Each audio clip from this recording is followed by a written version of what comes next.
Joseph de la Capelle, catholique et légitimiste. Donc nous sommes toujours le 25 février et donc le Saint-Père Benoît XVI est décédé le 31 décembre. Nous sommes le 25 février et ça y est, le pape François Bergoglio lâche les chevaux et continue à persécuter la tradition dans l'Église. Il veut renforcer a priori son motu proprio contre la messe traditionnelle. Les prêtres qui sont ordonnés pour la messe traditionnelle doivent demander la permission à un cardinal qui doit être pourri à l'os au Vatican. Donc voilà, donc la situation est assez difficile. Quelles sont les possibilités d'agir?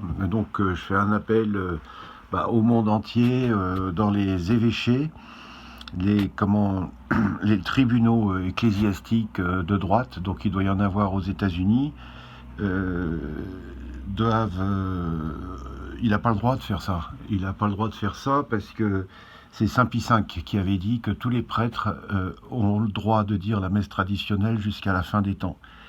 Donc il n'a pas le droit de faire ça.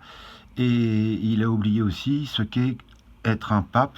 Le pape est protecteur de la sainte foi catholique qui ne bouge pas. Hein. Ça ne bouge pas, la sainte foi catholique. Aujourd'hui, par exemple au niveau moral, aujourd'hui un adultère, c'est un péché. Ça l'était il y a 500 ans, ça l'était il y a 3000 ans, ça l'était il y a 20 000 ans. Le vol aujourd'hui est un péché grave. Ça l'était il y a 500 ans, ça l'était il y a 1000 ans, ça l'était il y a 5000 ans, il y a 10 000 ans, il y a 100 000 ans. Voilà. Dieu est immuable. Donc il n'est pas garant de la sainte foi catholique, il est protecteur de la sainte foi catholique. Et donc quand il y a des erreurs ou des fausses religions, il doit les définir et il doit les condamner. C'est tout. Alors qu'aujourd'hui, il les favorise. La Pachamama et tout ça, c'est incroyable, quoi. Donc les États, les tribunaux ecclésiastiques, pour être pape, il faut être quand même, il y a deux choses qui sont importantes, c'est d'être un homme, ça c'est la première chose, et d'être catholique. Donc aujourd'hui, et pareil pour un cardinal, pareil pour un évêque, pareil pour un prêtre, et pareil pour un laïc. Donc un laïc, s'il sent qu'il n'est plus catholique, ben, il ne pratique plus et puis voilà, il déserte. Donc ça, à la limite, ça ne porte pas d'incidence, enfin lui pour son salut, mais pas pour l'Église. Mais simplement, au niveau ecclésiastique, il y a une chose qui est importante, c'est qu'il faut quand même que le pape et les cardinaux soient catholiques. Donc il y a quand même une voie à suivre dans ce sens-là. Parce que je ne vois pas d'autres issues. Quand un pape prône des choses qui ne sont pas catholiques, il cesse un peu de l'être, quoi. C'est-à-dire qu'il n'est pas dans son rôle. Je sais pas, c'est une sorte de mystico sensible, donc il dit des trucs incroyables.